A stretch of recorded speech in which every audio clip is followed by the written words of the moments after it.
Olá, e aí pessoal, tudo bom com vocês? Hoje estou aqui mais uma vez fazendo esse vídeo para falar um pouco sobre a declaração do chanceler brasileiro sobre Leonardo Boff e a teologia da libertação, né? Já é conhecido que o chanceler brasileiro ele não tem muita critério naquilo que ele fala, né? Ele já falou que o nazismo era de esquerda, ele já falou que o grande momento que o Brasil estava vivendo com a eleição do Bolsonaro, quando ele assume essa função, né, o ministério, ele disse que aquele movimento que o Brasil estava vivendo só foi possível por causa do professor Olavo de Carvalho, uma das pessoas que ele chama de professor, né? Nós sabemos que o Olavo de Carvalho ele é um astrólogo, né? Que dava cursos na USP lá de astrologia, etc e tal. Mas depois ele foi para os Estados Unidos, publica alguns livros, algumas matérias, tem um canal no YouTube que muita gente assiste, mas ele não tem critério científico nenhum.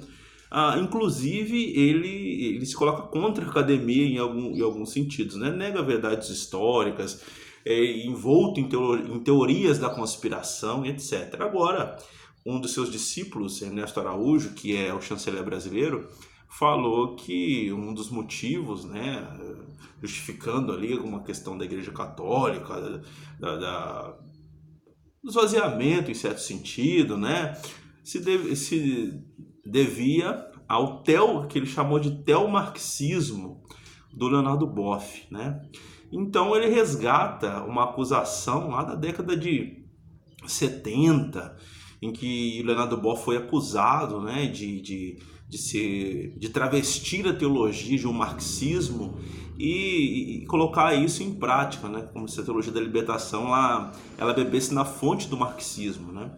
E isso já foi combatido naquela época na Inquisição, né, quando o cardeal Ratzinger ele era o responsável pelo Colégio da Doutrina da Fé, e em vários livros da teologia da libertação isso fica claro, né?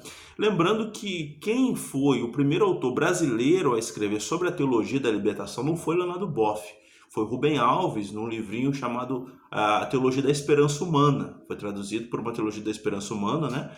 E depois foi traduzido para o português, inclusive foi a tese de doutorado do Rubem Alves nos Estados Unidos. Mas o texto da Teologia da Libertação e a influência dela não está necessariamente no marxismo, mas está numa leitura bíblica do Êxodo e dos profetas, que são contestadores sociais.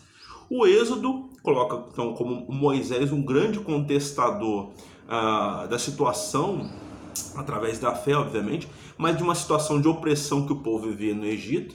Então esse Moisés, ele, ao ver um dos seus irmãos, um dos hebreus ali sendo maltratado, ele mata, é descoberto e foge lá para Midian, depois ele volta para resgatar o povo, tem toda essa trama, mas ele é alguém que protesta. Então ele vai o tempo todo enfrentando o faraó e questionando ali o status quo do império. E depois vão ser os profetas, sobretudo os profetas do norte, que vão ser a grande inspiração da teologia da libertação.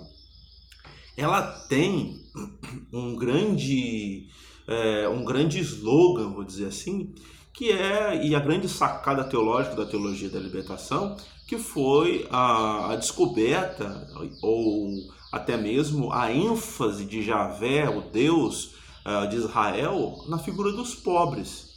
Então, quando ela coloca o pobre no centro da questão, não no centro, porque se é uma teologia, Deus é o centro, obviamente, mas o pobre é aquele que problematiza as questões, onde gira toda a questão, a crítica, a profecia, é a grande sacada da teologia da libertação, é descobrir quem é esse pobre.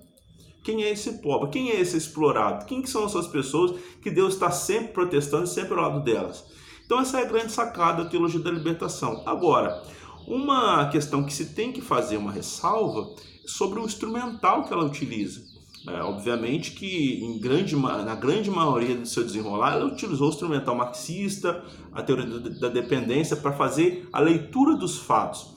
Mas esses instrumentos de mediação socioanalítica, eles são variáveis. Você pode fazer uma teologia da libertação utilizando outras leituras, por exemplo, como leituras pós-coloniais, como outros instrumentais, como até a proposta da filosofia da libertação do Henrique Dussel, que utiliza a analética, um ponto exterior à dialética. Enfim, pode se utilizar outros mecanismos para fazer a leitura. O que não se pode falar é que a teologia da libertação é uma teologia marxista em si, porque isso é reduzir o pensamento teológico, toda uma produção teológica de biblistas, de pessoas que se debruçaram em estudar, né, de pessoas que foram lá, conheceram as línguas originais, se debruçaram em entender essa corrente teológica e fazer parte dela, das leituras populares da Bíblia, das comunidades eclesiais de base. E você reduzir isso a falar que é uma teologia teomarxista, o teomarxismo é muito pobre. E também deve-se também ao fato de que a partir dos anos 70, depois dos anos 80, o mundo e o Brasil, sobretudo, viveram uma situação econômica favorável. E o que acontece? A teologia da prosperidade, ela adentrou as igrejas, tanto católicas como as igrejas protestantes tradicionais, e abarcou esse povo. Ou seja, o esvaziamento e a grande questão que envolve talvez a Igreja Católica não se dê por conta da teologia da libertação em si, talvez por uma questão até mesmo que a gente chama de mercado, de pessoas que estão fora dela por conta da demanda, porque a religião virou um grande campo a ser disputado também, assim como tudo dentro do sistema capitalista. Então, nesse sentido, o nosso ministro, nosso chanceler, ele não conhece nada. Primeiro porque o Leonardo Boff já respondeu isso lá nos anos 70 e anos 80, que respondendo à acusação do Ratzinger que a teologia da libertação não era uma teologia, um teomarxismo, assim por dizer.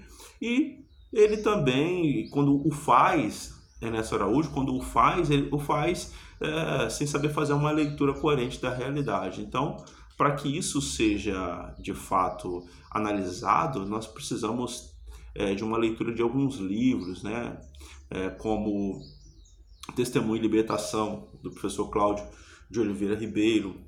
Temos que ler também alguns livros como Teologia da Libertação, Política ou Profetismo, do Alfonso Garcia Rubio, Teologia e Economia, do Jung Mussung. Temos que ler O que é Religião, do Rubem Alves, e por aí vai. Vários outros livros que nos ajudam a compreender. Tá certo, pessoal? Esse foi um vídeo aí para a gente conversar. Então aí, tamo junto e vamos continuar seguindo em frente.